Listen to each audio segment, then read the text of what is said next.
अस्सलाम वालेकुम दोस्तों, मैं हूं आपका दोस्त शाहिद हुसैन और हमारा टॉपिक चल रहा है कानून शहादत सब्जेक्ट और उसके टॉपिक चल रहे हैं 39 हमने लास्ट में पढ़ा था। आज हम एक और टॉपिक पढ़ रहे हैं आर्टिकल नंबर 40, आर्टिकल नंबर 40 हमें क्या बता रहा है। 40 बता रहा है कि मुल्ज़िम शख्स से मिलने वाली इत्तला का कितना हिस्सा साबित किया जा सकता है। अब यूं तो कानून शहादत का आर्टिकल 38 और 39 हमें बता रहा है कि भाई मुल्ज़िम शख्स का पुलिस की हिरासत में या पुलिस के रूबरू किया गया इकबाल जुर्म किसी भी सूरत में काबिल कबूल नहीं है। मगर 40 में बता रहा है कि ऐसा कोई मुल्ज़िम बयान दे रहा है जिसमें पुलिस को कोई प्रॉपर्टी मिल रही है, कोई मिल्कियत मिल रही है, कोई ठोस सबूत मिल रहा है, तो उसके बयान का वो हिस्सा अदालत में साबित किया जा सकता है। कैसे?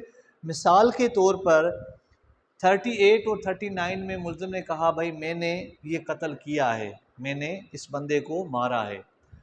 अब मुल्ज़िम से पूछा जा रहा है भाई आपने किस चीज़ से मारा है, चलो बताएं किससे मारा है। उसने कहा मैंने कुल्हाड़ी से मारा है। ठीक है, मैंने कुल्हाड़ी से कत्ल किया है। हाँ, कुल्हाड़ी किधर है?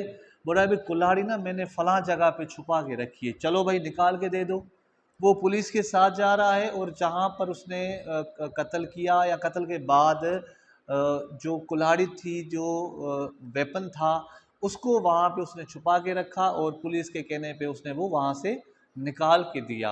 अब पुलिस के पास आ गया कुछ प्रूफ, कोई सबूत आ गया, तो अब ऐसे समझ लें कि वैसे तो 38 39 में काबिल कबूल नहीं है, लेकिन अगर कोई प्रॉपर्टी मिलती है, कोई सबूत मिलता है, तो उस सूरत में उस बयान का वो हिस्सा अदालत में काबिल कबूल है, अदालत इसको कबूल कर सकती है। मिसाल के तौर पर अगर उससे अपने कुल्हाड़ी बरामद हुई तो कुल्हाड़ी की भी फॉरेंसिक करवाई गई, तो उससे भी ये साबित हो गया कि भाई इसमें इसकी भी जो फिंगरप्रिंट के निशान हैं वो इसी शख्स के हैं जो पुलिस की कस्टडी में है। तो और बात जो है वो यकीन हो गया कि हो सकता है इसी बंदे ने मारा हो, क्योंकि कुल्हाड़ी के जो कुल्हाड़ी पे जो निशान है वो इसी बंदे के हैं। तो ये था आर्टिकल हमारा 40, 38, 39, 40 तीनों आर्टिकल तकरीबन एक दूसरे से मिलते जुलते हैं, लेकिन थोड़ा सा फ़र्क है। 40 के तहत जो है अदालत कबूल कर सकती है कोई अगर पुलिस को प्रॉपर्टी मिले तो।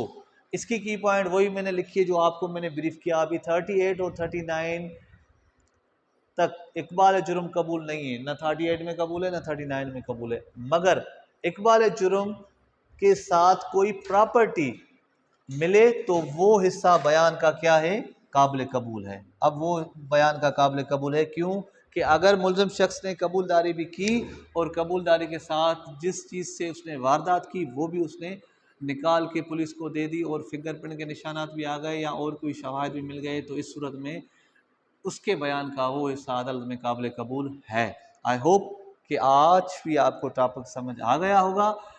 आपसे वही मेरी रिक्वेस्ट, वही मेरी इल्तिजा, मुझे ज़रूर कमेंट्स में अपनी राय से आगाह कीजिए ताकि मुझे पता चल सके कि कहाँ पे कमी पेशी है।